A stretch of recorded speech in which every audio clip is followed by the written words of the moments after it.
ang mahigit 20 taon, dito sa 13 Martires sa Cavite namin natagpuan si Lito Gruet. Ayon sa kanya, malaki na raw ang kanyang itinaba mula noong manulong sa ipinagbabawal na droga. Ano ang nagtulak sa inyo na magkaroon ng bisyo? Peer pressure, which is what usually happens to most. Na-influensya sila ng mga kaibigan, barkada. And at that time, masasabi natin na uso sa industry noon.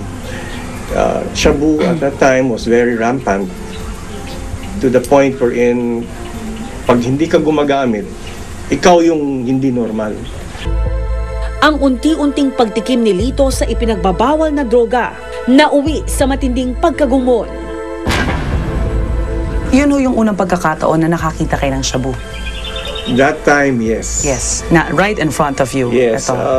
Ayoko kasi hindi ko nga naintindihan ano yun eh. But then, nakita ko siya at saka yung mga kaibigan niya, nag-i-enjoy. Parang, happy na happy sila eh. Tapos darating yung mga kaibigan babae, mga artista rin. Parang saya-saya nila. So, naiingit ako yun. Hanggang sa tuluyang malis na ang landas ni Lito. So, it felt so good.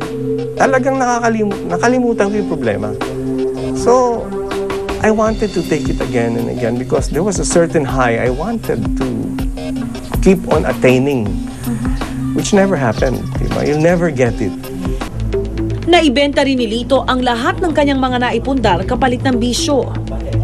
So I lost everything that I had. I lost my car. I lost the house that I was staying. I lost my savings. I lost everything. Naging miserable ang buhay ni Lito dahil sa wala na siyang pera at kabuhayan.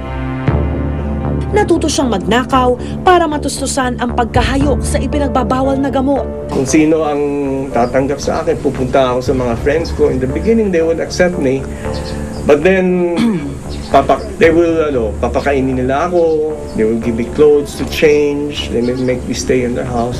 But the moment na hindi sila nakatingin, kung may cellphone dyan, may pera sila, kukunin ko pa. Wala na raw nagtiwala sa kanya, maging ang mga kadyaming niya sa droga. Kasabay ng kanyang mga pangarap, lahat sila naglaho. How bad was the addiction? The addiction was really very bad. In a sense that I already lost all self-respect. I was already doing things that were contrary to what was taught to me when I was growing up. And a few times I was caught. Buti na lang naawa sa akin yung security ng mall at hindi ako kinasuhan kasi namukhaan niya ako. Yes. Sabi niya, di ba dating artista ka? Ganun. Sabi ko, oh yeah. Ba't mo ginagawa yan? Sabi ko, bayaran mo na lang tapos hindi na kita kakasuhan. Taong 1999 nang magkasakit ng cancer ang nanay ni Lito, sinundo siya ng kanyang mga kapatid pauwi ng Cebu. Pero sa kabila ng karamdaman ng ina, mas nanaig daw ang kanyang adiksyon. She had complications already, but basically she already had cancer. She had high blood pressure. Okay. And I would, if I wouldn't steal from her bag money, whenever she had money for medicines, I would offer to buy it for her. And then, the moment I get the money, I would disappear. Lumala ang karamdaman ng ina ni Lito. Sa isang banda, alam daw niyang may kinalaman siya dito. Ito na nga raw ang nag-untog sa kanya sa katotohanang dapat na niyang talikuran ang droga.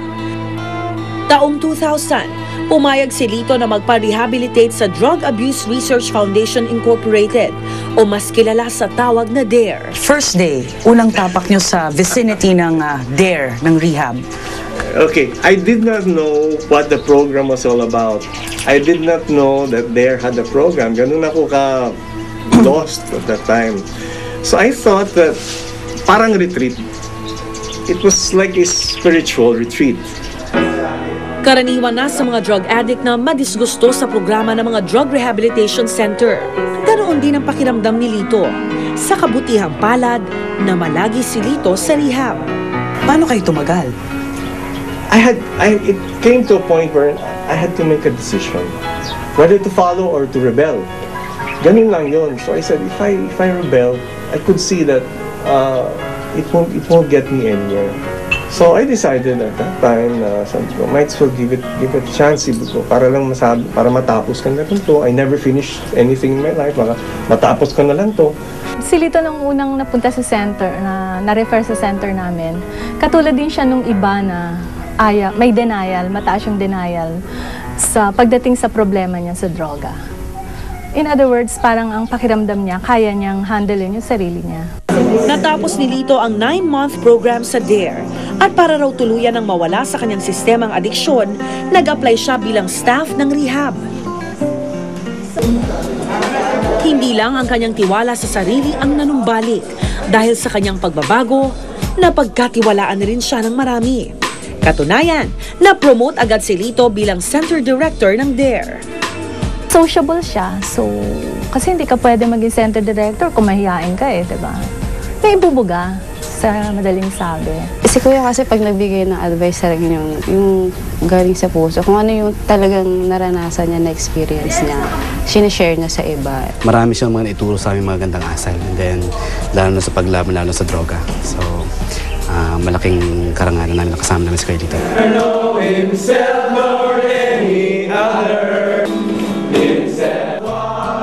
Maraming ang nasirang pangarap si Lito. Marami daw siyang buhay na nasira, maging ang kanyang sarili. Pero ang isa sa pinakamagandang naidulot ng kanyang pagbabago ay ang pagkakaroon ng malaking pamilya. Ang mga batang pumapasok sa rehab kasi ay itinuturing niyang mga anak. Nang gumaling sa adiksyon si Lito, halos lahat daw ng aspeto ng buhay niya ay gumanda. Kasama na dito ang pagkakakilala niya sa kanyang asawa. But with Stella kasi, yun ang maganda sa kanya, hindi niya kinonsider yung past ko. Kung ano man yung past ko, tinanggap niya ako. Kung anong wala ako, financially I was really bankrupt, tinanggap din niya ako. Kita ko na it's a good person and has a good heart. Family fan na niya.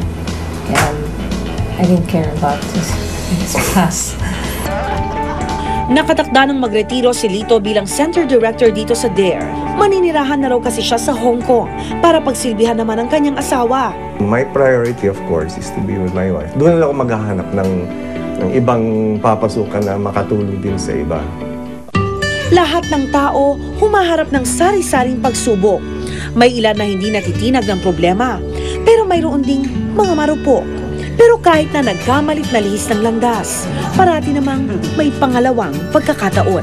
Lito, ano ang biggest learning mo sa buhay mo? What can you say is the biggest learning?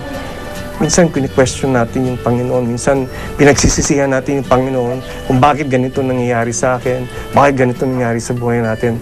But trust me, eventually, after the crisis will pass, you will realize and you look back in retrospect, you will see that there is a pattern and there is a path that has been drawn for us to be where we are. See, so never underestimate, nandyan yung Panginoon para sa atin.